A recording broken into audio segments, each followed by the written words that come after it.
안녕하세요. 전 세계 환자 수가 13억 명이 넘는 고질병, 고혈압을 지키는 서울대 의대 순환기내과 교수 황인창입니다. 오늘은 고혈압 약에 대해 자세히 이야기 나눠보겠습니다. 혈압약을 먹으면 점점 의존하게 된다. 내성이 생겨서 점점 약을 독하게 써야 된다. 이런 말들은 전혀 사실이 아닙니다. 혈압은 혈관의 노화 때문에 세월이 가면서 점차 증가하는 경우가 대부분입니다. 그래서 과거에는 약을 조금만 써도 혈압이 잘 조절되는 분들도 세월이 흐르고 나이가 들어가면서 예전에 쓰던 약만 가지고는 혈압이 잘 조절되지 않는 경우 생길 수밖에 없습니다. 이럴 땐 어쩔 수 없이 혈압약의 용량을 올리거나 다른 계열의 혈압약을 추가하는 게 적절한 방법이 되겠습니다. 혈압약을 먹다 보면 내성이 생기는 게 아니라 혈관의 노화에 따라 자연스럽게 약제를 조절해가는 과정, 이렇게 생각해 주시면 되겠습니다.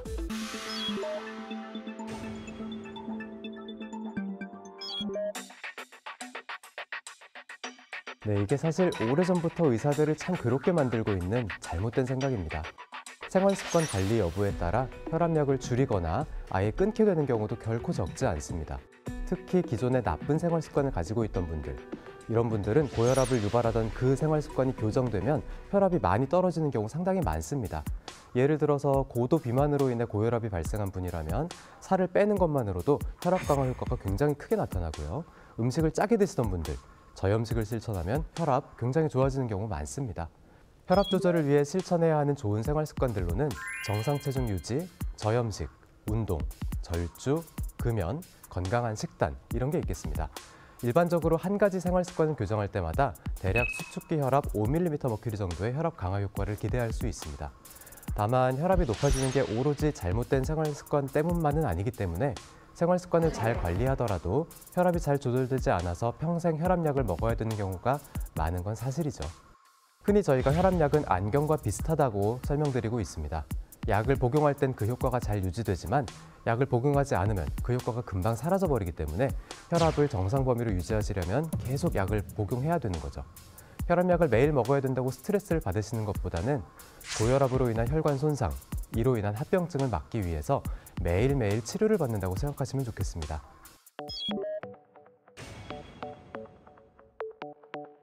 이것도 고혈압과 관련해서 잘못 알려져 있는 대표적인 오해들 중 하나입니다. 대한고혈압학회를 포함해서 전 세계 어느 진료 지침에서도 혈압이 약간 높다고 무조건 약부터 처방하라 이렇게 권고하지는 않습니다. 심혈관계 합병증의 위험도, 혈압이 높은 정도 이런 걸 종합적으로 고려해서 혈압약의 처방 시점과 용량 그리고 조합들을 결정하게 됩니다. 따라서 혈압 때문에 진료를 받았는데 처음부터 의사가 혈압약을 권했다면 이 양반이 별 고민 없이 무조건 약만 먹으라고 하는구나 이렇게 생각하실 게 아니라 내 심혈관계 위험도와 현재 혈압이 약을 필요로 하는 정도였구나 이렇게 생각해 주시면 좋을 것 같습니다.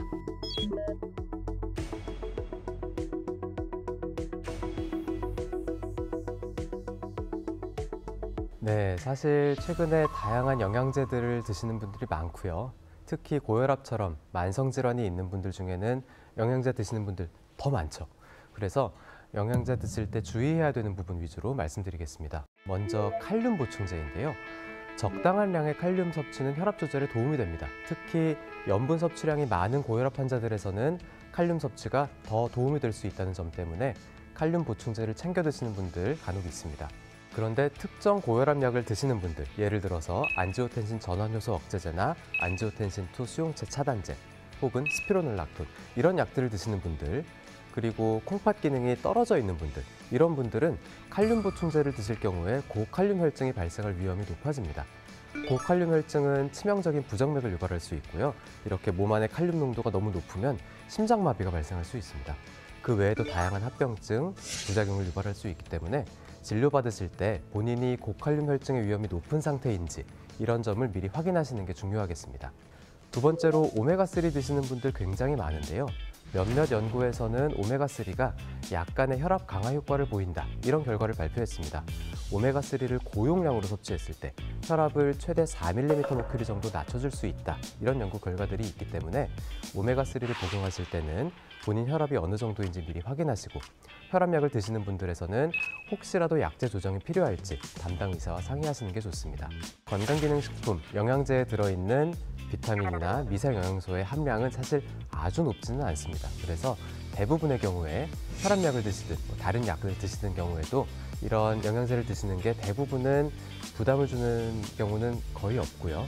그래서 약을 드시는 분들에서도 영양제를 드시는 게 당장 크게 위험해진다 이런 생각을 하실 필요는 없습니다. 이것도 과학적 사실과 완전히 반대되는 말입니다.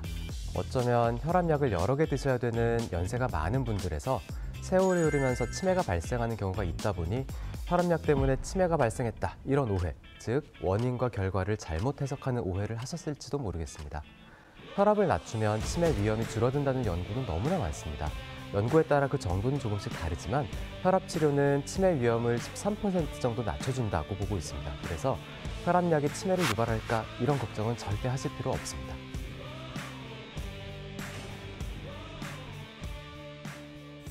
네, 이 부분은 완전히 근거가 없다고 보기는 어렵습니다. 우선 병원에서만 혈압이 높게 측정되는 대기고혈압 이런 경우에는 저희가 병원 혈압을 기준으로 혈압약을 처방하면 환자분들이 복용하시면서 일상생활에서 혈압이 너무 떨어져서 기력이 없다 이렇게 느끼는 경우가 종종 있습니다. 이런 문제를 예방하고 해결하기 위해서는 가정 혈압을 잘 측정해서 병원에서 측정한 혈압과 비교를 하고 이 부분을 진료에 반영하는 게 중요합니다. 혈압약의 계열에 따라서 살펴보면 두 종류의 약이 이런 기력 저하를 유발할 수도 있다는 우려를 갖게 할 수도 있을 것 같습니다. 첫 번째는 칼슘 채널 차단제인데요. 이 칼슘 채널 차단제 굉장히 많이 쓰고 있는 혈압약인데 이 약제의 기전은 혈관벽에서 혈관의 수축과 이완을 조절하는 근육에 작동하는 약입니다. 이렇게 혈관의 근육에 작동하는 약이다 보니까 골격근, 팔이나 다리에 있는 근육에도 영향을 미쳐서 근력을 떨어뜨릴 수도 있다 이런 우려를 가지는 분들이 있습니다. 하지만 칼슘 채널 차단제가 작동하는 근육은 팔다리에 있는 골격근이 아니라 혈관에 분포하는 평활근이기 때문에 염려하실 필요는 없겠습니다. 기력이 떨어질 수도 있다는 우려를 낳는 혈압약 그 두 번째는 베타 차단제입니다. 베타 차단제는 과하게 활성화되어 있는 교감신경을 억제함으로써 혈압을 잡아주는 약인데요. 교감신경은 운동 능력에도 영향을 미치기 때문에 교감신경을 억제하면 운동 능력에도 약간의 영향이 갈 수는 있습니다. 하지만 이건 운동선수 혹은 운동량이 아주 많은 사람들에게 해당되는 얘기고요. 일반적인 경우에는 베타 차단제로 인한 운동 능력 저하는 굳이 염려할 정도는 아닙니다.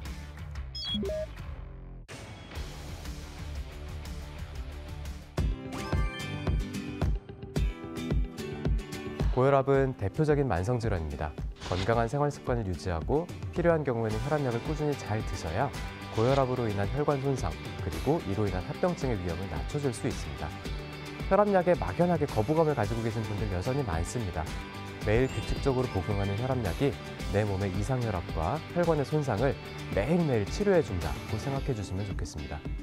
고혈압으로 인해 합병증이 발생하게 되면 원래대로 회복되기 어려운 경우가 많고요. 이 때문에 뒤늦게 후회하시는 분들 너무나 많이 보게 됩니다. 혈압을 잘 관리하는 게 건강한 삶에 굉장히 중요하다는 점을 꼭 기억해 주시면 좋겠습니다.